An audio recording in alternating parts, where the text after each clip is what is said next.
এই সভাপতি সাহেব, একটু এদিকে আসেন। কি ইমাম সাহেব, কিছু বলবেন? সভাপতি সাহেব, আপনার জন্য কিছু মাংস রাখছিলাম, অনেকক্ষণ যাবত আপনার জন্য অপেক্ষা করছি। ও, এমনিতেই মাংস আমি অনেক পছন্দ করি, তাছাড়া আপনি আমার জন্য মাংস নিয়ে বসে আছেন, এটা তো খাইতেই হয়। সভাপতি সাহেব, তাড়াতাড়ি খাইয়া নেন।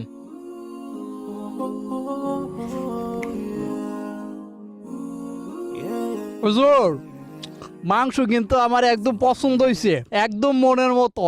আহ, কি মজার খানা খাইলাম হুজুর, আপনার ভালোবাসা দেখে মুগ্ধ হইলাম। আচ্ছা সভাপতি সাহেব, তাহলে বাইরে চলুন, আপনার হাত ধুয়ে আসি। হুজুর, এত মজার মাংস খাইলাম, এটা কিসের মাংস? সভাপতি সাহেব, আপনাকে তো বলতেই ভুলে গেছি, এটা তো কুত্তার মাংস। মানে কি বলতেছেন? ঠিকই বলতাছি, আপনাকে তো কুত্তার মাংস খাওয়াইছি, দেখলেন না আমি একটুও খাই নাই। ওই হুজুর, আপনার তো অনেক ভালো মনে করছিলাম, আপনার মনের ভিতরে শয়তানি আছিল। হুজুর, আপনি